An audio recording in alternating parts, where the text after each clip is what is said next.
So we are really delighted to welcome Sir Dave Ramsden to give his speech about the resolution framework. We are delighted to jointly host him as the King's Business School and MMF. A few more words on that in a moment. Dave, as you know, is the Deputy Governor of the Bank of England, responsible for oversight of markets, banking and resolution directorate. I would like to say a few words about MMF, Money Microfinance Society. I'm particularly happy to introduce him in my role as its chair. MMF is a charity committed to the promotion of research, education, and policy debate in monetary economics, financial economics, and macroeconomics more broadly. We do this in through a number of different activities, including our annual conference, which will be held at Lancaster University later on this year. I would like to take this opportunity to thank Dave for all his support to the MMF in his role as its president. Before joining the Bank of England, Dave was the chief economic advisor to the Treasury and head of government economic service between 2007 and 2017. So in his roles, he was involved in the design and implementation of the framework. So he is the person to listen to on resolution framework. The floor is yours, Dave. We are really very much looking forward to your speech. Thank you. Thank you very much for that introduction, Gulchin, and good afternoon, everyone. I'm delighted to be here, and thanks to the Money Macro and Finance Society and King's College London, two bodies I have a close affiliation with, for hosting me today. Sorry, this is not very, hopefully the lectern won't wobble too much. For the avoidance of doubt, given we're at the start of a new year, the resolution I'm going to be focused on today is the one that makes a key contribution to financial stability by ensuring that banks and other financial institutions can be allowed to fail in an orderly way. So that's the resolution which ensures the ongoing provision of critical financial services, the protection of customer deposits, and reduced reliance on public funds.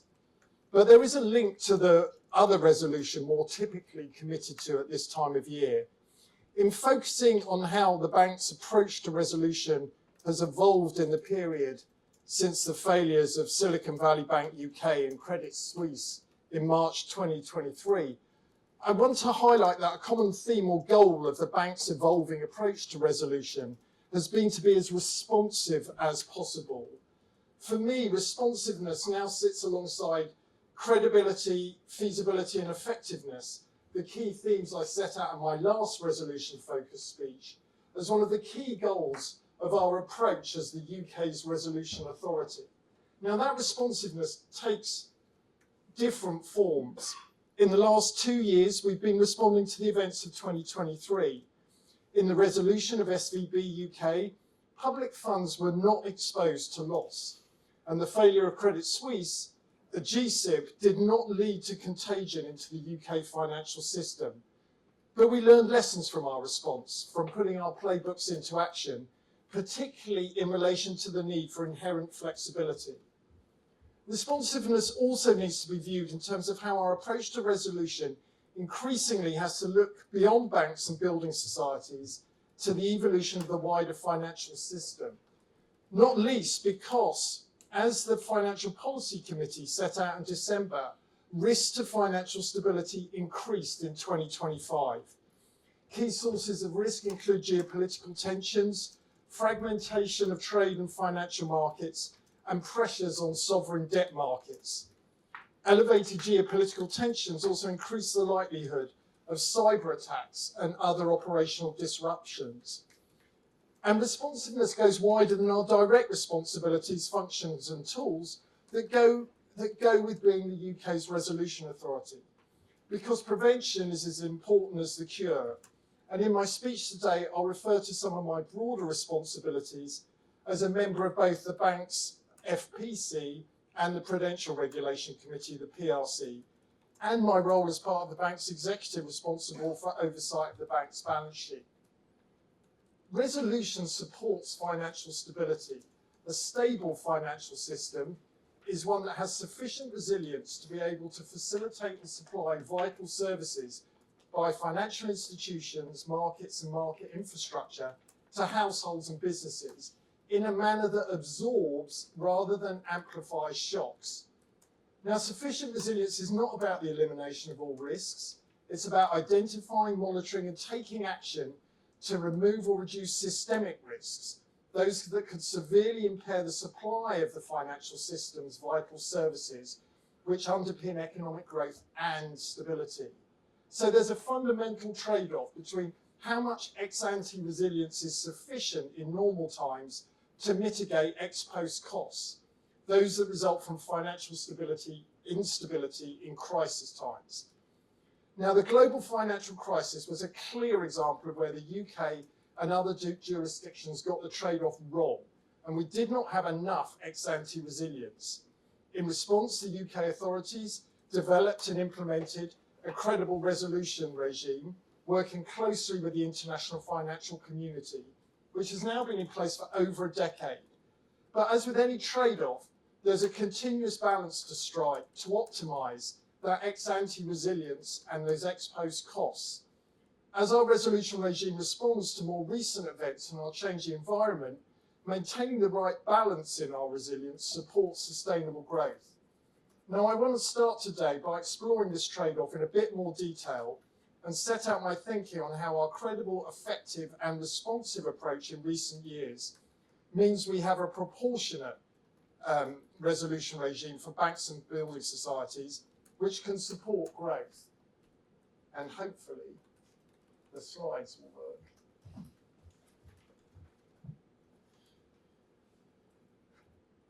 It was working in there. Comes back to the importance of testing, which I will emphasise. There we go. So a credible and effective resolution regime reduces the calibration of bank capital requirements necessary to support financial stability, the foundation for sustainable growth. As the FPC set out in its recent financial stability report, periods of financial instability negatively impact the provision of vital services to households and businesses, weighing on output and productivity growth. The absence of a credible resolution regime during the GFC meant the UK government had to inject £137 billion of public money to stabilise the financial sector. The GFC also resulted in scarring of the economy, a large and permanent hit to the level of productivity, and a sustained slowing in its growth rate. Chart 1 that were taken from last December's FPC shows that the UK's productivity growth fell materially after the GFC and was lower than the other G7 economies in the decade immediately after the GFC. By contrast, a stable financial system supports lower risk and term premia, lowering the cost of borrowing and improving incentives to fund long-term productive investment and sustainable growth. The GFC raised the question of who pays for a firm's resolution to avoid bailouts with public funds. I'll return to this question later, but it's also relevant to the FPC's latest assessment of bank capital requirements, which we published in December. The FPC's assessment weighs the trade-off between macroeconomic costs and benefits of loss-absorbing capital. On the one hand, higher capital requirements can push up on borrowing costs, whilst on the other, higher bank capital reduces the likelihood and costs of financial crises. Now, the FPC judges the appropriate benchmark for the system-wide level of Tier 1 capital requirements is now 1 percentage point lower at around 13% of risk-weighted assets.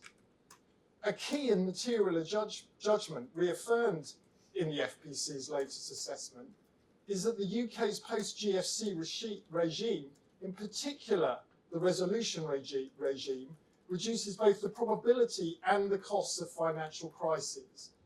This judgment materially reduces the appropriate level of Tier 1 capital requirements for banks by about 5 percentage points. Or put another way, if the UK did not have a credible and effective resolution regime, banks would need to hold significantly more capital to mitigate risk to public funds.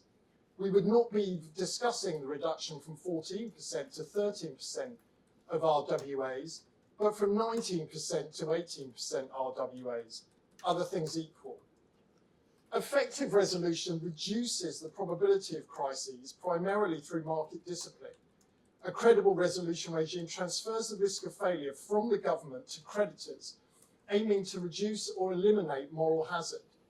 In the UK, a bail-in risk premium, estimated at around 30 to 45 basis points for a sample of large UK banks, indicates this market discipline, which incentivises banks to reduce excessive risk-taking. Market discipline is also evidenced by the actions of credit rating agencies, which have lowered or removed their expectations of implicit government support for UK bank holding company bondholders. Bank analysis also finds evidence of firm-specific pricing of risk, an encouraging sign of strong market discipline. In addition, a range of studies show that rapid and effective resolution also reduces the economic costs of crises by limiting the otherwise longer-lasting nature of financial crisis. The Brook et al. Analysis used in the FPC's assessment assume a material 60% reduction in the net present value cost of crises. Chart 2 shown here shows the FPC's latest assessment of the optimal range of Tier 1 capital requirements for banks. The orange dotted line shows that absent an effective and credible resolution regime, the net macroeconomic costs of reducing capital increase very sharply. But as I emphasised at the start, just as our capital framework is not set in stone, neither is our resolution regime. Although our resolution regime is not explicitly subject to a secondary competitiveness and growth objective, it needs to remain responsive to developments. The package of policy measures that the package of policy measures that the Bank and Prudential Regulation Authority announced last July responds to the lessons learned from the bank failures of 2023, including provision of a new capitalisation tool in the Bank's Resolution Toolkit through the Bank Resolution Recapitalisation Act, or BRRA. And I should have apologised at the outset for the number of acronyms and initialisms, but bear with me. That act came into law in July 2025. The measures ensure our regime for banks remain proportionate, recognising the lower risks that smaller and less complex firms generally present to the UK's financial stability, and reflecting the need for greater capabilities and assurance that a firm can be resolved as complexity, size and risks in a firm grow, which in turn also supports growth. Our new tool enables us to use financial services compensation scheme funds to recapitalise small firms in certain circumstances, effectively through mutualisation of these costs across industry, providing more flexibility for authorities to respond to events. Now, before I cover exactly what changes we've made and how they've impacted firms in practice, we need to return to the who pays question. The UK resolution regime broadly seeks to distinguish ex ante between firms whose failure can likely be dealt with adequately via an insolvency process, and firms whose failure is likely to require the use of resolution powers. An insolvency process imposes the costs of failure on creditors, but cannot be used where there has to be ex ante certainty that critical services will continue. Resolution minimises risk to financial stability by maintaining the continuity of those critical services, ensuring that stakeholders and shareholders and investors bear the losses, not public funds. There are two broad types of resolution strategy. Both require use of our resolution powers. First is transfer to a private sector purchaser or a temporary bank-owned bridge bank, and bail-in. Where we expect to use our resolution powers to resolve a firm, there needs to be adequate equity and subordinated liabilities to absorb the losses and enable orderly resolution. The key mechanism the bank has employed to ensure this is to set a minimum requirement for own funds and eligible liabilities, where firms in effect self-insure against their own failure with liabilities subordinated in the creditor hierarchy, so that they may be exposed to losses in resolution. In aggregate for bail-in firms, we now have over £430 billion of MREL resources insulating public funds. Now, naturally, this self-insurance comes at an upfront cost to firms. So, back in July, we announced 3 key changes to our approach, and these are illustrated in Figure 1. Effective from January this year, we've increased the asset threshold range at which the use of resolution tools is likely to be appropriate, from 15 to 25 billion to 25 to 40 billion of total assets. This change means that fewer firms will be subject to the bank's requirements to plan for resolution in future. In addition, and in line with the PRA's approach to thresholds more generally, starting in 2028, the bank is committed to update the total assets indicative thresholds every 3 years to take account of nominal economic growth. We've also introduced greater clarity on whether larger firms, fast approaching already in the new 25 to 40 billion total assets range, can be expected to be transferred if they fail. We will continue to carefully judge whether a transfer is appropriate or would pose unacceptable risks relative to bail-in. And third, where we judge a transfer strategy is appropriate, we no longer require firms to maintain MREL above their minimum capital requirements. To be clear, and for the avoidance of any doubt, this means they won't be required to meet any resolution-based loss-absorbing capacity requirements. Returning again to the who pays question, transfer firms now don't face the cost of issuing subordinated debt upfront to self-insure, but because of our new recapitalisation tool, this change also does not increase risk to public funds. In practice, as a consequence of these changes, and as we communicated to firms in December 2025, we've updated the resolution strategies of several firms in the 25 to 40 billion range to transfer, so they're no longer required to hold MREL above minimum capital requirements. And because of the new asset threshold range, other firms will remain as transfer firms for longer and will not need to raise MREL as they grow, which will be depicted by as they move up going northwards in Figure 1. Now, the ranges I've outlined are indicative. Our judgments on the preferred resolution strategies for firms are made on a firm-by-firm basis and consider a range of factors.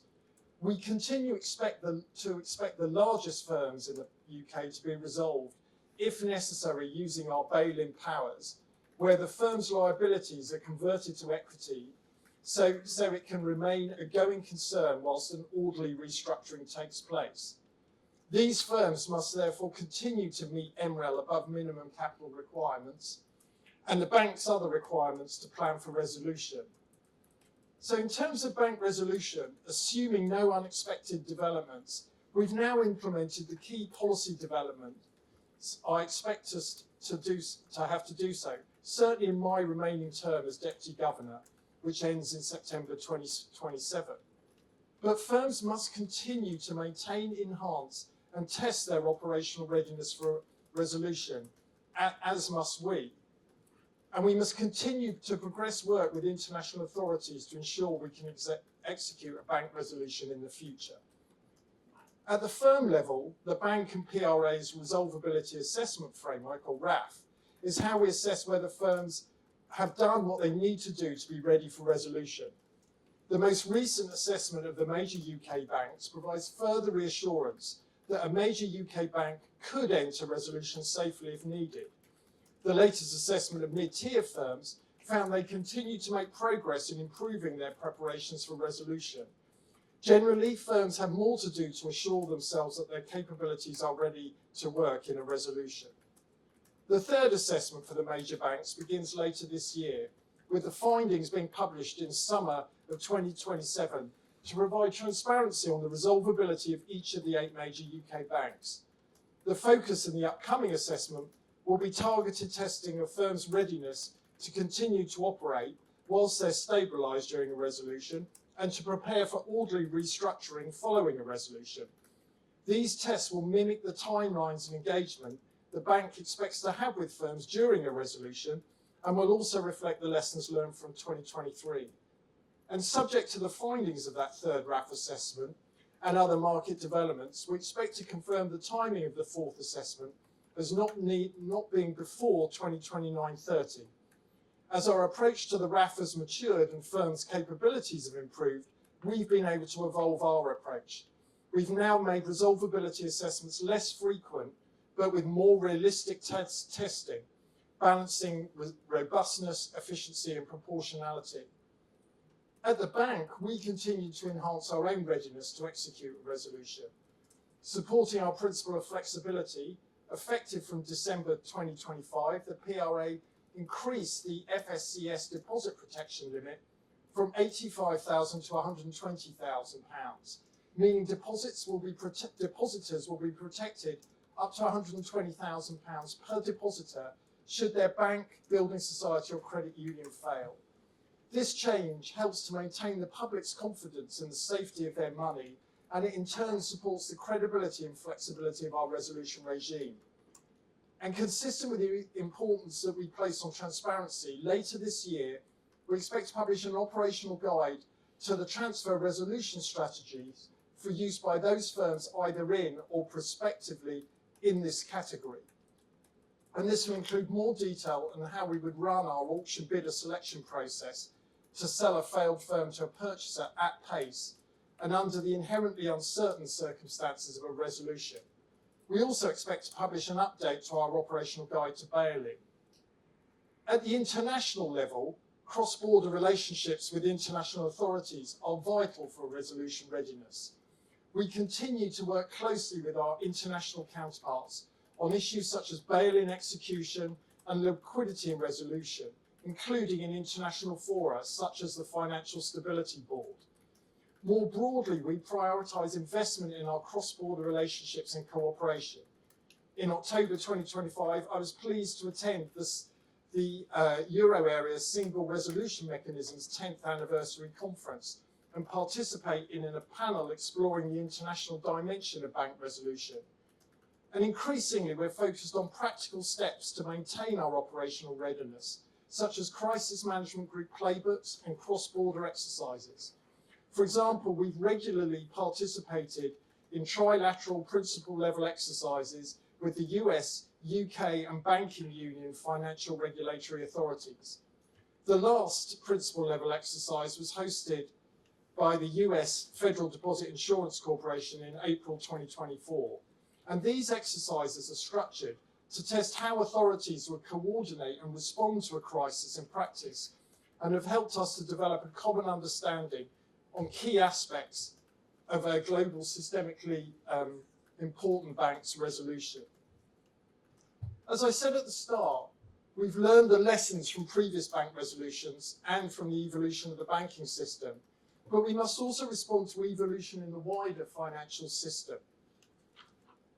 In a speech I gave just over a year ago, I talked about developments in market-based finance. Market-based finance can be thought of as an interconnected system of markets, market infrastructure such as central counterparties like CCPs, and non-bank financial institutions or NBFIs such as insurers, hedge funds and private finance firms.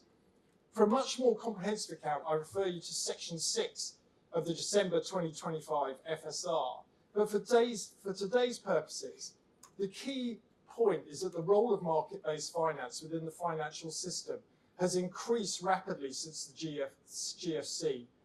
NBFIs now account for around a half of global and UK financial sector assets. There are some benefits to that shift, but recent periods of financial instability have demonstrated that vulnerabilities in the system of market-based finance can amplify shocks. And it's important that we think about our resolution regime in the context of this changing environment. Given their systemic importance, the focus on our resolution of our resolution regime for banks over the last decade is justified. But we're now looking beyond banks and have already made progress on CCP resolution. Central counterparties, or CCPs, play a vital role in safeguarding the stability of the global financial system, and their resilience is crucial. The Financial Services and Markets Act from 2023 introduced a new regime for resolving CCPs. The UK regime is fully consistent with FSB standards introduced in 2024 and provides the bank and His Majesty's Treasury with a range of CCP-specific tools and powers designed to enable us to act quickly, flexibly, and decisively to handle the failure of a CCP. Like the resolution regime for banks, the CCP regime aims to protect financial stability, public funds, and the economy while maintaining the critical functions of the CCP. But there's more for us to do. As with banking resolution, we need to operationalise our powers, and the bank's ability to implement its tools effectively depends on firms being sufficiently prepared to support the bank in taking these actions. We're working to enhance our own operational capacity and preparedness to execute a CCP resolution, and we're working with firms to ensure they adequately progress their resolution capabilities. And later this year, we expect to consult on resolvability standards for CCPs. Again, cross-border cooperation is crucial.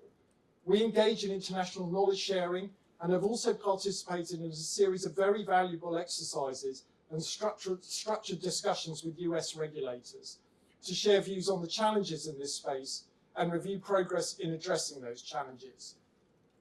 Moving on to structural developments in relation to money and payments, in November 2025, the bank published a consultation paper on its proposed regulatory regime for sterling-denominated systemic stablecoins. Trust in money is an absolutely critical part of the Bank of England's mission. And as innovation in money and payments accelerates, including through the potential growth of stablecoins, it's our job to ensure the public can have the same trust in new forms of money as they do in existing ones. Our proposed systemic stablecoin regime is designed to maintain financial stability and enable systemic stablecoin issuers to operate viable business models. Alongside granting such issuers access to a deposit account at the bank, we are proposing that they can hold a portion of their backing assets in short-term UK government debt. We're also considering putting in place central bank liquidity arrangements to help backstop issuers' ability to monetize those assets if needed. We look forward to engagement with market participants on the consultation paper as we look to finalise the systemic stablecoin regime by the end of 2026. To maintain trust in sterling stablecoins, we're also considering what failure arrangements might need to be in place both now and in the future as the UK systemic stablecoin sector develops. In our consultation, we propose to require backing assets along with reserves of liquid assets for financial risk and insolvency wind-down costs to be held in a statutory trust and to require issuers to keep wind-down plans up to date and validated by external auditors. This will help to protect coin holders and support financial stability if a systemic stablecoin were to fail.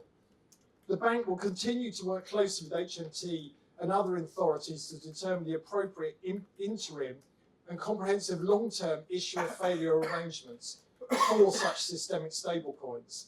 In the longer term, trust in stablecoins may require some form of insurance scheme analogous to that which applies to bank deposits, and a statutory resolution arrangement that ensures coin holders are preferred creditors in any insolvency process. Now, unlike banks, insurers, and financial market infrastructure such as CCPs, the bank does not regulate hedge funds and private finance firms.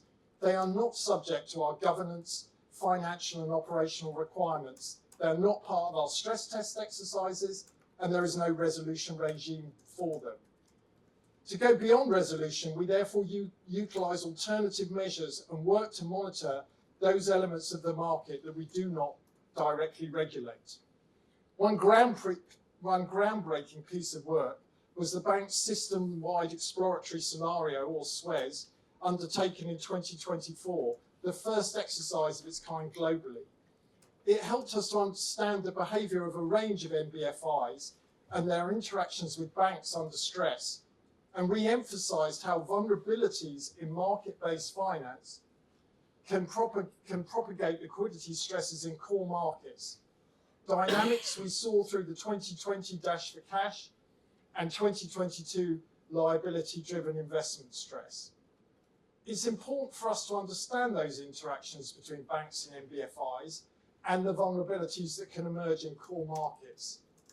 Overall, exposures have continued to grow, with major UK banks' exposures to NBFIs, excluding derivatives, rising from 17% of total assets in 2018 to 21% in 2024.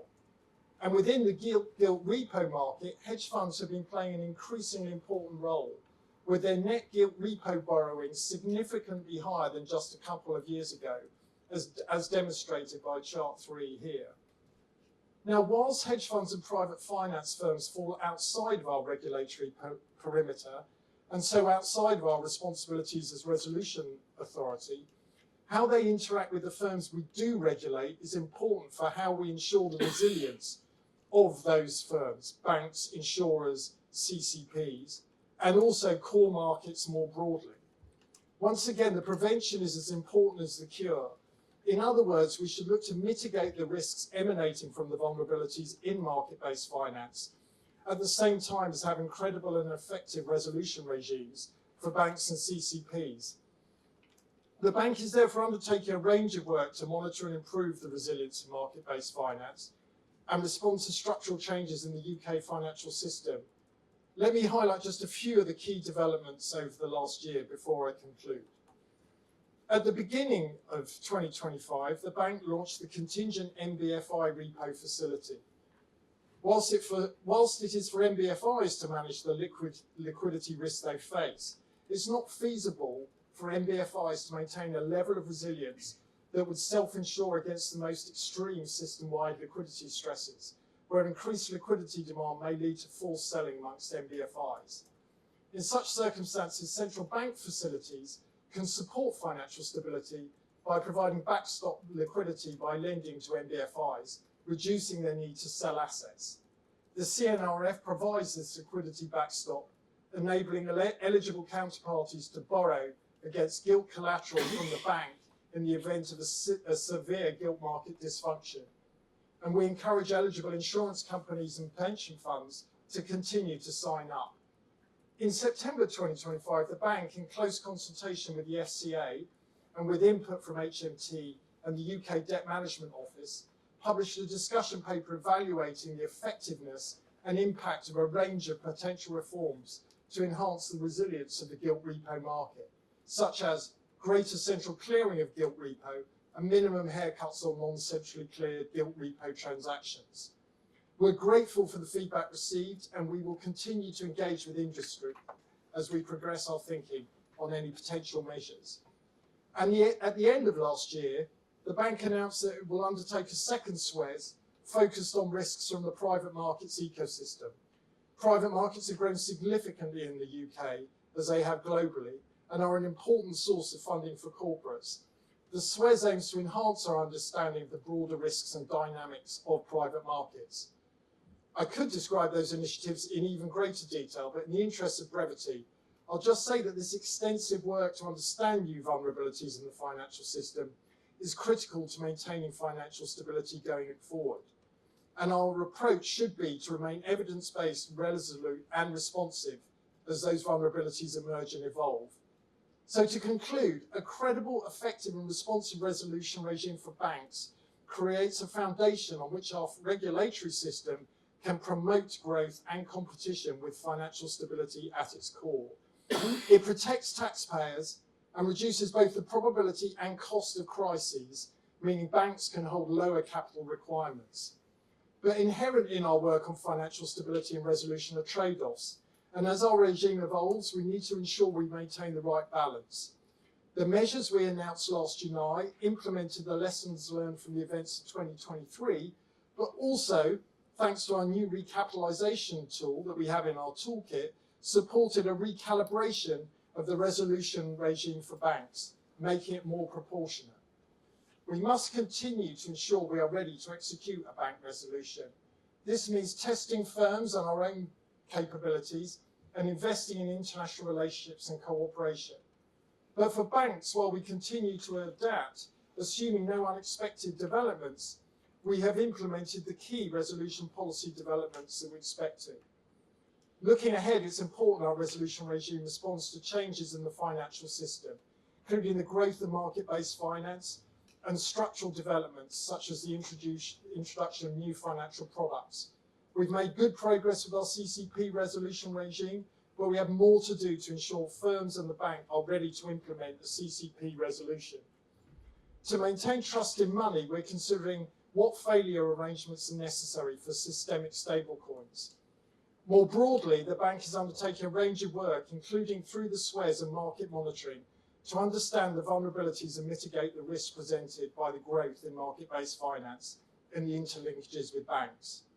The resolution regime has been responsive and it must continue to respond, because a credible, effective and responsive resolution regime is a key contributor to financial stability, and financial stability is the foundation for sustainable growth. And I will leave it there and very happy to respond to questions on those subjects or going more broadly. Thank you very much for such clear articulation of the issues. So we have arranged the rest of the time in the following way. We have a fireside chat for 15 minutes, and then we will take questions from here and from Zoom, where we have a number of people waiting. So thank you very much, Dave. Clearly, over the last decade and a half, we went from designing the framework to implementing it. And today's discussion provides an opportunity for us to reflect and focus on how the thinking and practice has evolved over that period. So let me start with a very broad question. What, in your view, has worked better in practice than expected, and which areas provided more challenges than expected? Well, in practice, of course, we've only done we've only actually done one resolution, and we planned for another. And the experience of those 2 weekends in 2023 was that you can have the sort of most logical regime, great plans for operationalising it, but things will always, a resolution is always going to be messy. And when I think about the resolving SVB UK, and that was nearly 3 years ago, but I mean, memories are definitely fading of the GFC, which is a challenge, but on the, that doesn't feel like 3 years ago for that resolution. I think a key thing that actually we had planned for and got right was that we were flexible and responsive in our approach. And it is worth, reminding ourselves of that. I mean, with SVB UK, we started the resolution weekend on a Friday evening by saying that which was our agreed resolution strategy for SVB UK, that it would go into the bank insolvency procedure.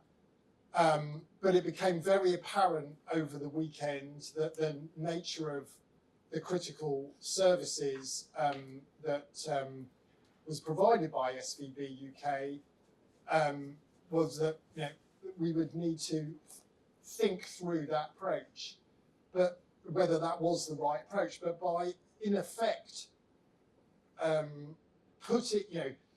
make it very clear that there was a problem with this bank, we opened up the optionality for it. And over the weekend, we were working on 3 or 4, at least 3 different outcomes, including continuing to work on the potential for bank insolvency. But SVB UK had a number of, a lot of corporate customers, particularly in the tech sector, and there would have been issues on Monday with continuity of services. So we looked at the options around transfer, equally we had a number of suitors coming forward suggesting that they could see value in the bank, and so would take it on to restructure it. And at 7 o'clock on the Monday morning, having resolved it and gone through that process, we were able to sell it to HSBC. So that's a very good example, I think, of being flexible, responding to the circumstances, learning more as because particularly with a smaller bank, where we are deliberately proportionate in our engagement as a resolution authority. We can't pay as much attention to anything like as much attention to an SVB UK, say, as we would to an HSBC that subsequently bought it. And you would expect that, I think, that proportionate approach. But it does mean that you learn as you go, but we got a good outcome. So I think that would be my that certainly was a very it was relatively simple because we had already subsidiarised SVB UK, so it wasn't a branch, it was a subsidiary. So it was very easy for us to go, or relatively easy, it's never easy, but to go through the resolution process. But to have a successful resolution, I think it's very important in one's track record. I think we'd be having very different debates now if that hadn't gone well. I guess the only other thing, two other things I'd say, even with that resolution, because the parent was in the US, international cooperation was key and remains absolutely critical, as I emphasised in my speech, for banks big and small. And I guess the only other thing I'd say that I think has gone at least as well as expected is the process that we have set up to deliver resolvability, deliver testing by the banks, by us, around the RAF approach, the resolvability assessment framework, gives you a real sort of a rhythm to engagement. You can see if improvement is continuous. You can distinguish the banks that need to do a bit more, particularly amongst the major banks where we say a bit more publicly about the results.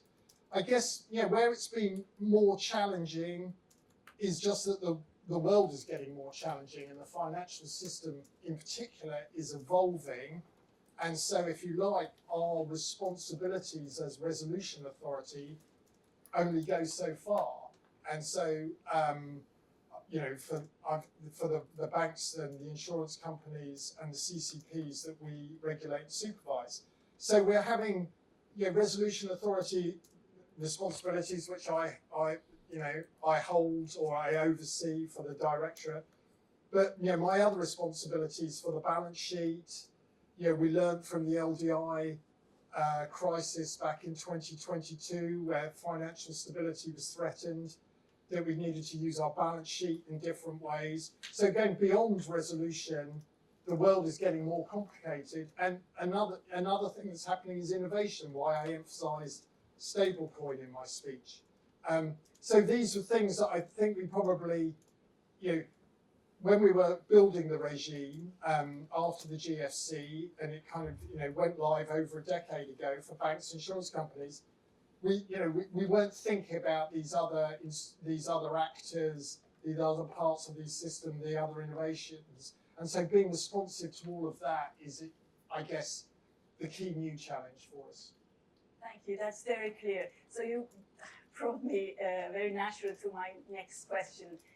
About 3 years ago, you gave a speech about resolution framework in the aftermath of this episodes you mentioned, when it was a real test of the framework. You already touched on the lessons. I would like to ask you specifically, which of those lessons genuinely played a role in how the framework operates today? Well, so although we were flexible and responsive in our approach to SVB UK, we realised that we needed a really new tool to enable those smallish banks who you might start off thinking that they would go into a bank insolvency procedure, but actually it turns out that that's not appropriate for them. And so we developed this new recapitalisation tool, working very closely with the Treasury, and also which the FSCS will be involved in operationalising for us, and that went live in an act last year. That gives us greater optionality to use, to use that kind of. We can support taking it on, for example, before it goes off, is transferred to someone else, because we can be confident we're not putting the public purse at risk, because any recapitalisation costs, for example, we can get back from the industry. So that would be one. I guess the other big lesson that I learned, particularly from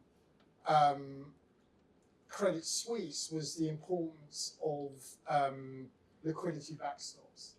I could go into a lot of detail on those, but that would be another speech. But I think making sure that you have not just the liquidity backstops, but then you have the cooperation between the various jurisdictions involved with the GSIB, so that you can ensure that the liquidity goes to the right part of the group, and that the liquidity backstops from, for example, the home jurisdiction is there in place, but then the liquidity is available to support the group. Thank you. I would like to shift the focus a little bit. A lot of recent market stress originated outside of the traditional banking system. How does that change the thinking about the scope and the limitations of the resolution framework?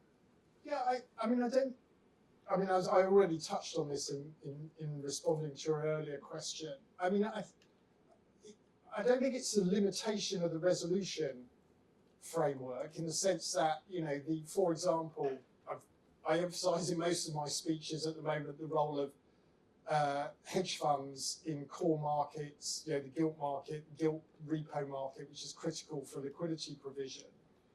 We're very focused through our supervision of banks on making sure that they know everything they need to know about the risks they're carrying through their counterparty relationships. That was something we learned from the Archegos incident. But equally, we have to be, we have to recognise that we do not,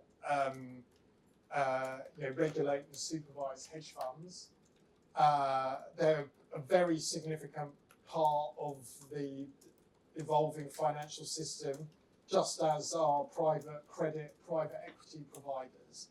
So I think, we need to face into the risks that emerge from the role that they are rightly playing in the provision of financial services, in the provision of lending, in the provision of liquidity.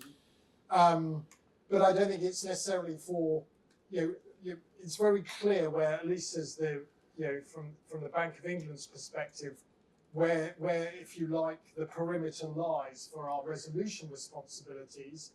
But these issues, absolutely, these issues of resilience, as we as the Bank of England and more generally other jurisdictions, the FSB are now stressing, go absolutely into the non-bank space. Thank you very much for your open and comprehensive responses. So before I open it to Q&A, I have two questions, pre-submitted questions from Philip Alexander from RiskNet. Is Philip here? Okay, so shall I read out your questions, or are you happy? The first one has just been answered. Yes. So let me just go to your second question. So the first one was about the learning from experience, which you have already responded to in full. The second question is the UK ring fencing regime a necessary part of bank resolution planning? And look, thanks for the questions, and then for turning up. That so going above and beyond. it's really important to think of the ring fencing regime, which obviously is a focus of our work at the moment. When I say ours, I mean the Bank of England's, as separate but complementary to our general resolution planning, because ring fencing, ensures that, if you like, that if there is a failure, the ring fence bank can be structurally separated, and that means that by that structural separation, you can you're much more likely to be able to facilitate the effective and orderly restructuring of a major UK bank were that needed. Obviously, there's a Treasury review going on ring fencing, and I don't want to preempt that. But what I would say is that I think the ring fence remains a critical part of our overall regulatory framework.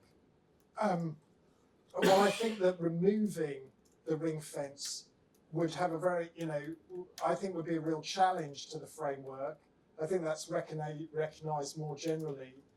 And remember, the ring fence also guarantees a certain amount of lending into the UK economy. So I think that's important when thinking about the real economy aspects. But I do think there are things that we can do to improve the way the ring fence works. There are a whole range of things that we're thinking about that we could in terms of the operationalise, more on the operational side rather than the finance, that if you like, I wouldn't want to do anything that challenged the sort of financial ring fence, but can we improve the operationalisation of it? So that would be, I hope that said something of an answer. Thank you very much. So we have about 12 minutes. I would like to take questions in bunches of 3. I have 3 here first. And could you keep questions brief and clear, please? And could you introduce yourselves first, please? So my name is Abdullah. I'm a PhD researcher at Southampton University. I'm also central bank and central bank vision. So I have 2 questions. I'm sorry about that. Yeah. So the first one, you're talking about the stable coins. Yeah. If we allow stablecoin operators, issuers to work as financial intermediator at the same time, how will that increase the complexity of resolution framework for them? The second part about the response for the crisis.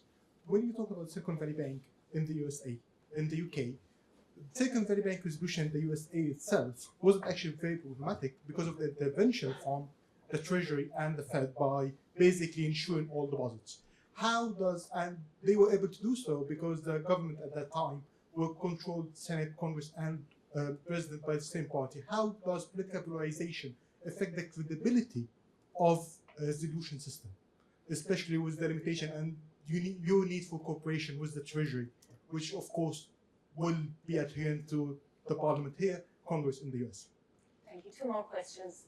That was really 2, but we'll Yes, let's have 1 more question and then. I'll make it 1. So David Robinson, Market News. Question about haircuts, minimum haircuts. The new head of the BIS at LSE a few weeks ago, if I can mention LSE, said that he was urging jurisdictions to tackle the problem of minimum haircuts, and this was in regard to hedge funds being able to leverage up to almost any level they want because they're getting no haircuts, and then becoming very big players, sovereign debt markets. Are you going to respond? And he also noticed they've been saying this for 10 years, and he still hasn't seen decisive action. So I just wondered, do you have a timetable? Do you plan to do something about it? Well, if I can, I'll try and take them in reverse order. A pretty diverse set of questions, but it was a pretty diverse speech, so that's look, I emphasised in my speech that we've gone out with a consultation on what can you do to build resilience in gilt repo. One of the things we proposed to get responses on was what do you say to the what does the industry say to the argument for having minimum haircuts for non-cleared repo? We have had a lot of responses, and we're very grateful for those. We're digesting them. think Lee Folger, one of my colleagues, talked a bit about this in a speech back in November about us taking stock of the responses. So, I can't give you a time frame, but I can say we're engaging very closely with individual market participants. We're engaging very closely with the main trade bodies on this, as you'd expect. I think the key point to get across, and this kind of comes back to, I can't remember the context. I can remember that Pablo made the speech at the LSE, but the exact context to his remarks there.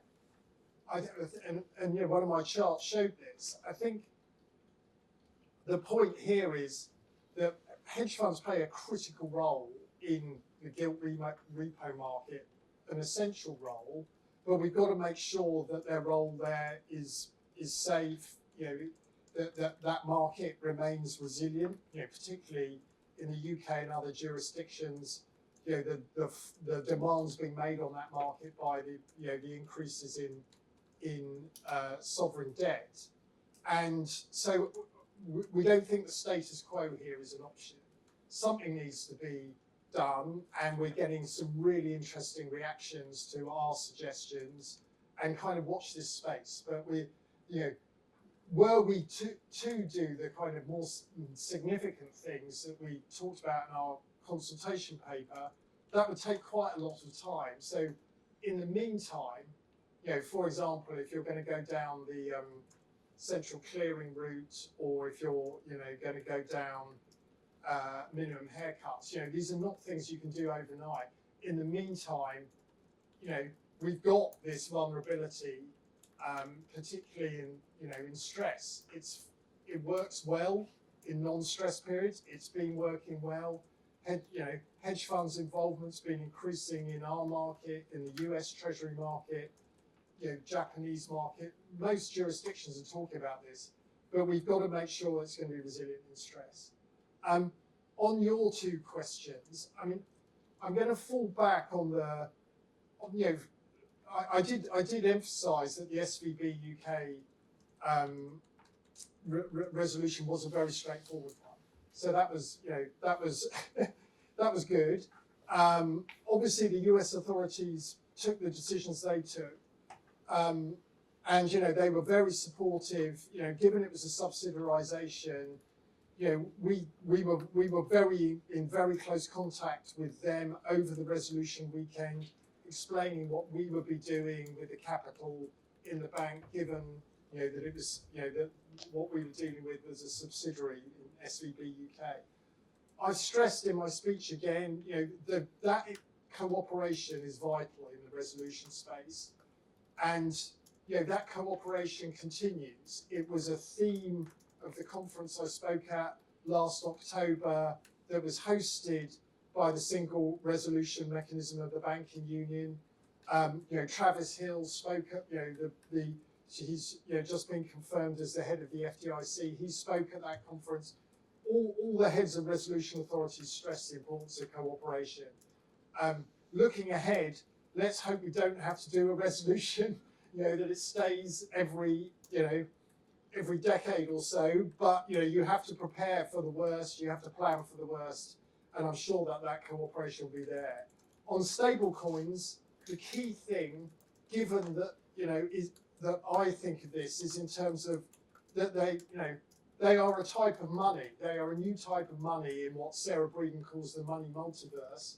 So they've got to have the same characteristics as well as safety that goes with money, and that means I'm not sure it directly answers your question, but one point is I think it's really important that if you're a stable coin holder, you can be as confident about your money as if you've got money in a bank account.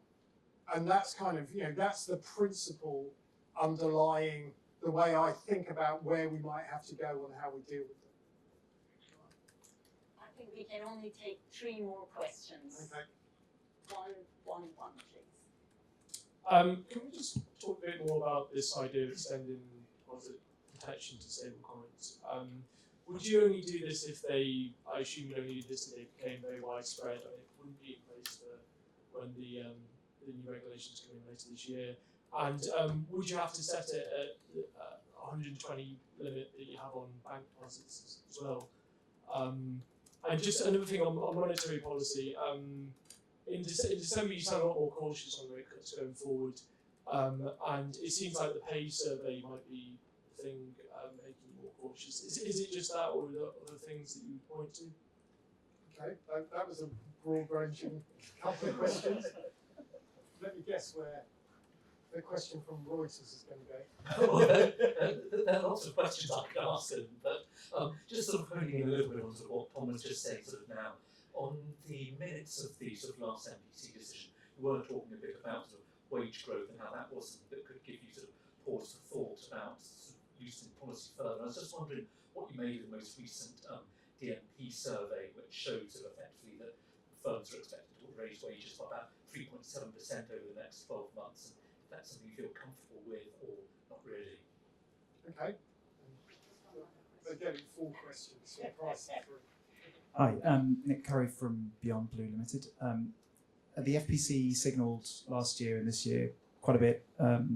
Operational resilience needs to take more of a macro-prudential view, and individual firms are getting guidance from the PRA that they need to think more about the financial stability aspects of that.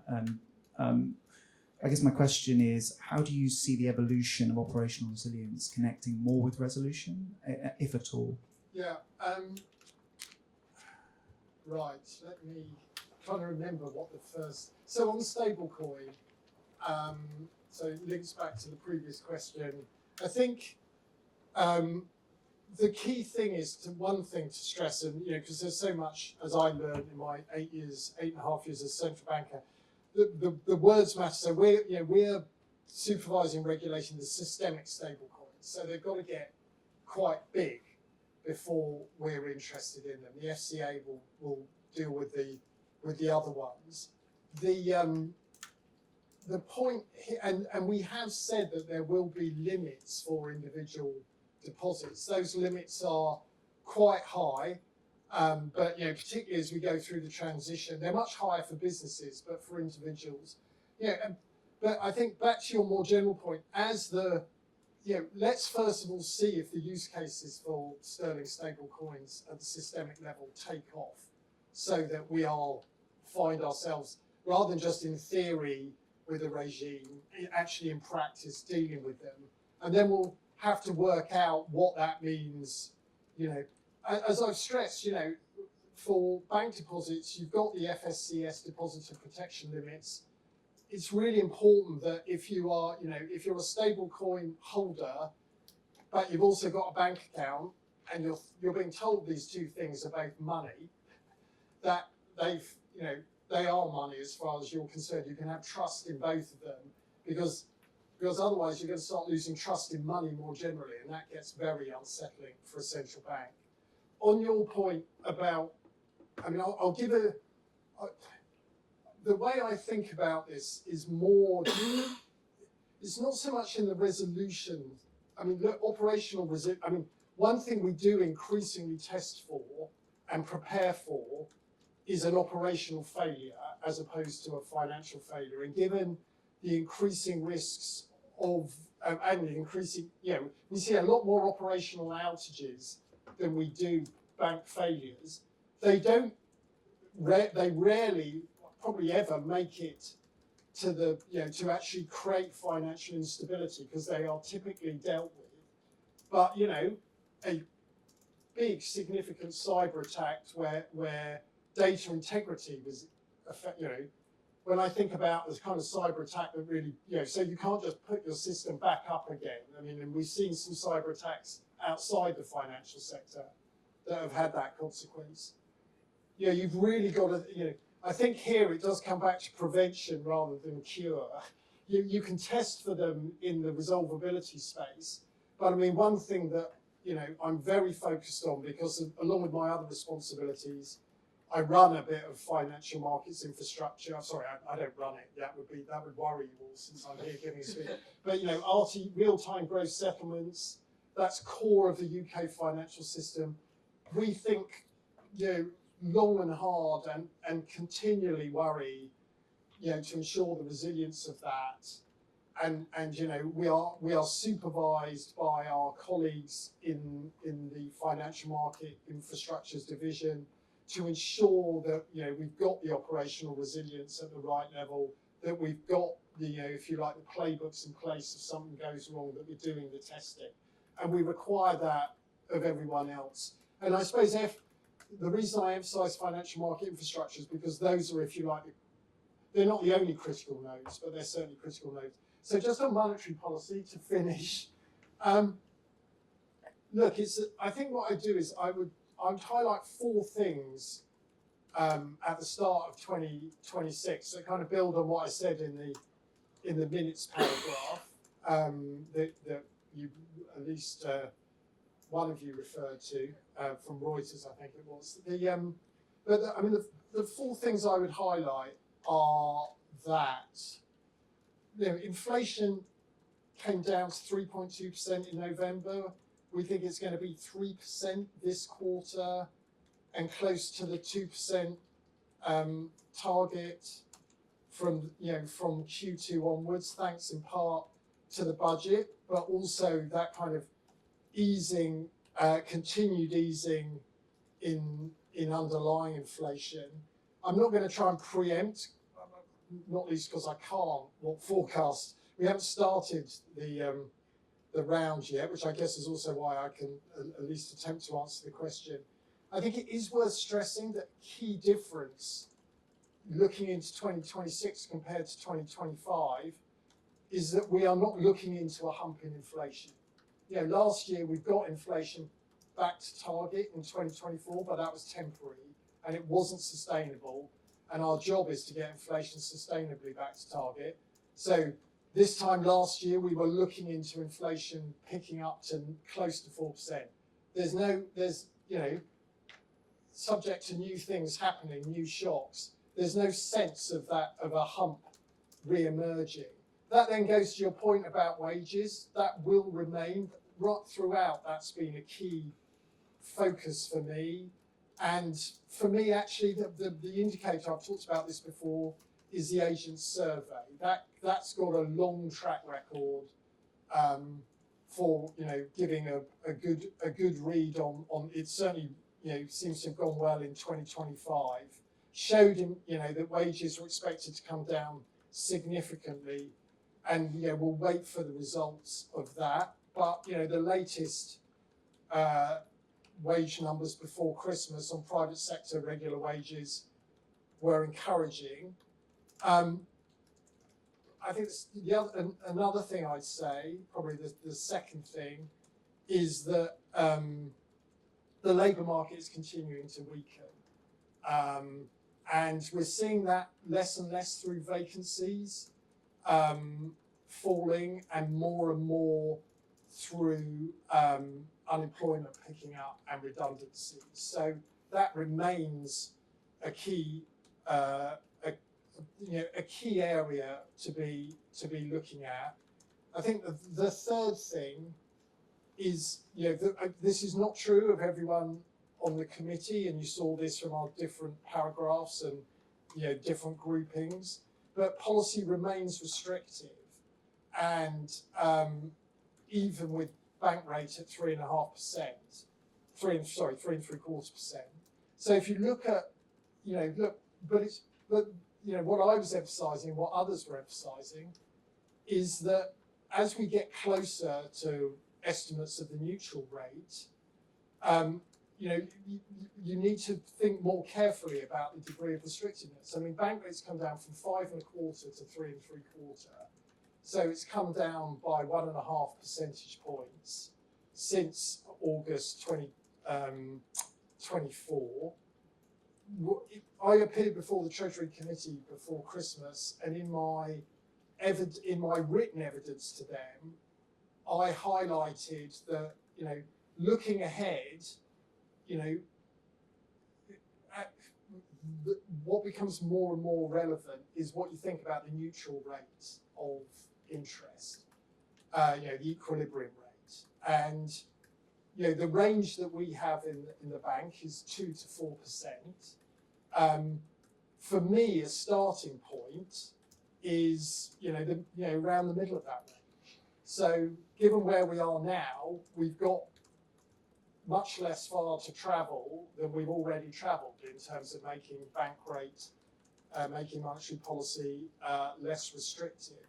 So I guess that's, for me, that's, if you like, the final point, is that these considerations about the neutral rate and therefore the pace of cuts from here on becomes more of an issue.